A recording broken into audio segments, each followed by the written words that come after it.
Talk to you about vegetarian, but before I do, my cards, and I'd like to introduce to you all my people. Daughter Kimberly, grandson Mark, grandson Corey, son-in-law Dwayne, my cameraman and granddaughter Brianna. Thank you. Hi, I'm here today to talk to you about vegetarian and a meat consuming diet. How many people live the good life where you have meat, steak, baked potato, French potato, and a side salad to make that meal healthy? Do you have insurance? Are your children properly covered? Most people feel that they're eating healthy and exercising regularly.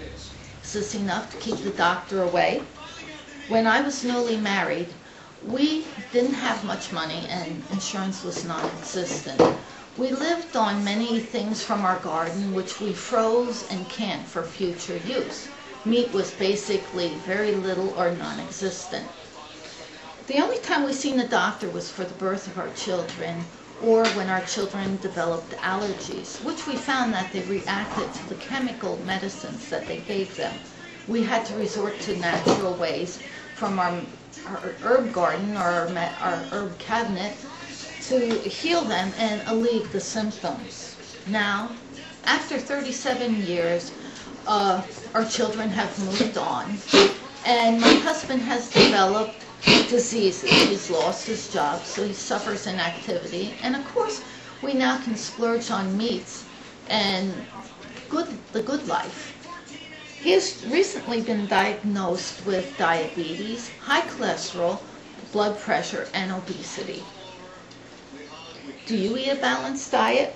Do you know someone who has heart disease, who's cholesterol or blood pressure or obesity or young children? How does this all relate? Today I would like to talk with you first about meats and disease, second about consuming high amounts of protein and the disease, supported by 2 studies of doctors, and finally, how can you live a more healthy life? I want to share with you first 2 references. First reference from the Bible is Genesis 1, verse 1. And God created the heavens and the earth. Verse 29, and God said, I have given you herb created, yielding seed of all the earth, and to every tree with fruit yielding seed, to you for food. In Leviticus 11, we find, I won't read the whole chapter, but we find that this chapter is the law of clean and unclean animals. Basically what it says is the mammals that we should eat shall not have cloven feet or divided hooves, and they choose cud. The fish we are allowed to eat must have scales or fins, and birds, no vultures, no hawks or eagles. Basically, the animals that we are told that we may eat are herbivores. The unclean animals' function on this earth are to eat the rotting, putrefying meat that are dying, and clean our earth and our waters, such as the lobster, the shrimp, the clam, who cleans our oceans. Today, meat must pass rigorous inspections by the USDA and care given to processing and packaging and marketing these meat products. With increased demand for these meat products, the conditions the animals are raised are overcrowded, filthy, and perfect for the proliferation of parasites and diseases to spread. To counter these practices and make the countries accountable, we see labels on our with the country of origin on our meats and fish and vegetable and fruit products. The cow, recently we read bovine spongiform encephalopathy, or BSE. This is a fatal neurodegenerative disease that cows have acquired. We found that the reason they acquire this was they are fed protein capsules.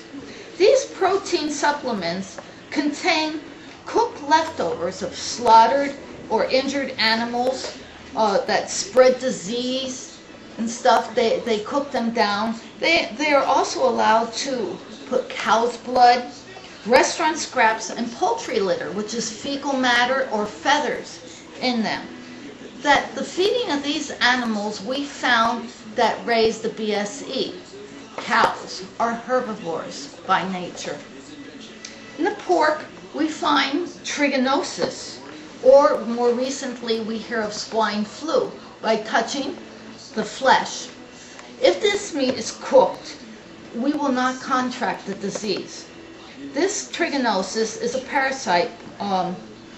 It's a roundworm that damages muscle tissue in our body. It can, excuse me, fish carries zoonosis. That is a hooked worm. Because of the high demand of this aquatic livestock, we see that they're raised in huge pools in dirty water. We recently seen in the news our fish from China, how it's infected us and made us sick. Fish we also find contain toxins from polluted waters, high mercury levels, and high heavy metals. That cannot be rid of by cooking. People who eat sushi are prone to these diseases because by cooking or undercooked fish, we can contract this and ingest these parasites into our bodies. Chickens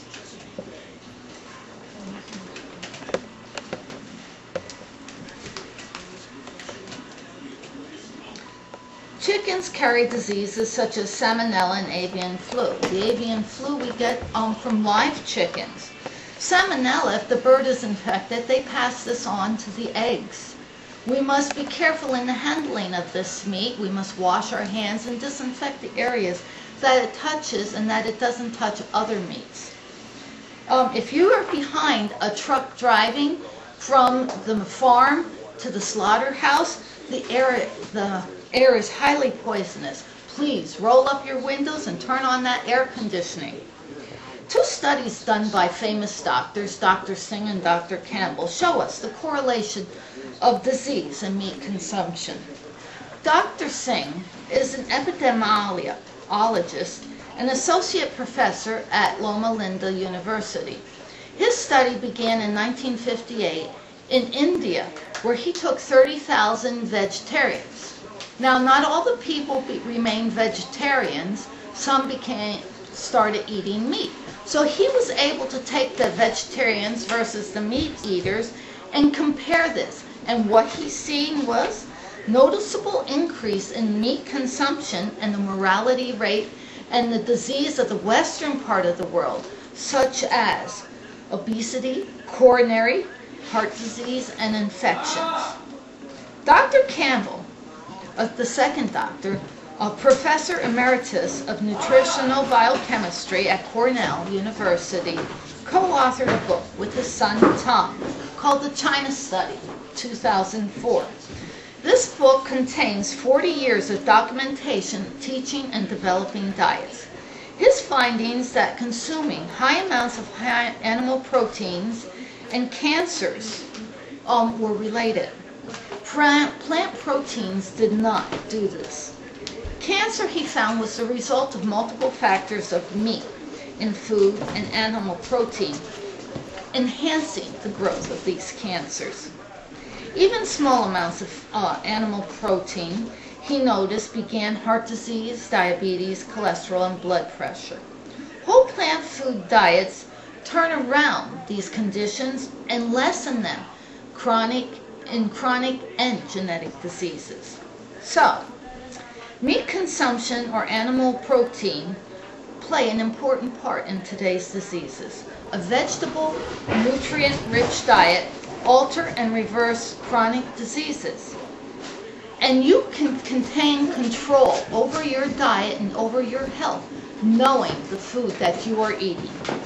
Today's market trends, we see rising trends on safe meat production. The issue of clean and uncontaminated meat and vegetables concern us all. But the intrinsic factors such as saturated fat of meat or pollution with compounds of metal or heavy metals in fish are self-evident. Published studies show a diet that contains more whole plant foods and less flesh the healthier the individuals are likely to be. Next time you plan your meal or sit down to order, think about feeding your family. If you eat meat, know your source, be it grower, farmer, or market. Thank you.